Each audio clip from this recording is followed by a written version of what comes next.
이번 시간에는 이동평균선에 대해서 설명을 드려보겠습니다. 이 이동평균선이라고 하는 것은 특정 기간 동안 종가의 평균값을 연결한 선입니다. 예를 들어서 이 파란색 선은 5일 이동평균선이고요. 5일 동안 종가의 평균값들을 연결을 하게 되면은 5일 이동평균선이 만들어지는 거고요. 이 보라색 선은 10일선인데요. 현재 주가를 기준으로 해서 10일 동안의 종가의 평균값을 연결하게 되면은 그게 바로 10일선이 만들어지는 겁니다. 이 이동평균선은 중요한 성질이 있는데요. 바로 지지와 저항의 역할을 한다는 것입니다. 정배열 상태와 역배열 상태에서 차이점이 있는데요. 지금 코스닥 시장은 역배열 상태를 만들고 있죠. 이렇게 역배열 상태에서는 이동평균선이 저항으로 작용을 할 수가 있는 거고요. 예를 들어서 이 검정색 선이 60일 이동평균선인데요. 주가가 60일선을 이탈을 하고서 밀렸죠. 추후에 처음으로 60일선 부근에 올라왔을 때는 이 60일선이 저항으로 작용을 한다는 것입니다.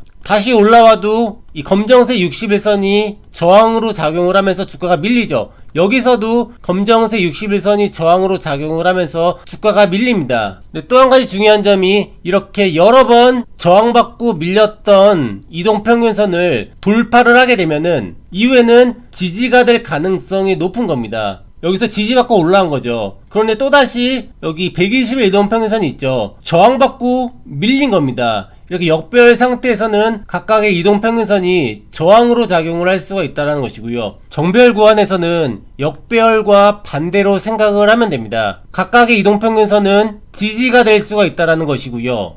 특별히 이 레인보우 로보틱스처럼 차례차례 5일선과 11선 부근에서 지지받았던 종목이 21선에 내려오게 되면은 이 21선 부근에서는 지지받고 올라가는 경우가 많이 있습니다. 다시 말해서 5일선을 타고 올라가던 주식이 5일선을 이탈을 합니다. 이런 상황이 만들어졌을 때 그 다음 이동평균선인 11선에서 지지받고 움직였었던 종목은 그 지지받았던 11선을 이탈하게 되면은 다음 이동평균선인 21선에서 지지받을 가능성이 높다는 것이고요. 그 지지를 어떻게 확인을 하냐면은 21선 부근에서 양봉이 나왔을 때 지지를 받았다라고 해석을 하는 겁니다. 양봉이 나왔다는 것은 매도세보다 매수세가 강하다라는 것이고요. 21선 부분에서 매도세보다 매수세가 강한 양봉 캔들이 만들어졌다는 것은 21선에서 지지를 받았다라고 해석을 할 수가 있다는 것이고요. 바로 이 자리에서 매수 관점으로 접근을 할 수가 있는 겁니다. 바로 여기서 멤버십에서 추천을 드렸었고요. 이후에 급등이 나오면서 단기간에 45%가량의 상승 구간이 만들어졌습니다. 최근에 이런 패턴들이 많이 나오고 있고요. 이 종목도 보게 되면은 5일선을 타고 올라가던 주식이 5일선을 이탈을 하고요. 다음 이동평균선인 이 11선 부분에서 지지받으면서 주가가 움직이죠. 그러다가 이 11선을 이탈을 했을 때 이 다음 이동평균선인 21선에서는 지지가 나올 가능성이 높다는 것이고요. 그 지지받는 모습을 확인을 하는 것이 21선에서 양봉 캔들이 만들어졌을 때 지지를 받았다라고 해석을 할 수가 있는 겁니다. 그래서 이런 자리에서는 올라갈 가능성이 높다는 것이고요. 이 SPG도 마찬가지죠. 5일선을 타고 올라가던 주식이 5일선을 이탈을 하게 되면은 그 다음 이동평균선인 이 보라색 11선에서 지지받고 움직이는 경우가 있고요. 이렇게 움직이던 주식이 11선을 이탈을 하게 되면은 그 다음 이동평균선인 21선에서는 지지받을 가능성이 높다는 것입니다. 바로 21선에서 양봉이 나왔을 때 지지를 받았다라고 해석을 하고 여기서 매수 관점으로 접근을 할 수가 있다는 것입니다. 이 종목도 보게 되면은 5일선을 타고 올라가던 주식이 5일선을 이탈을 했을 때 그 다음 이동평균선인 11선에 지지받고 올라가죠.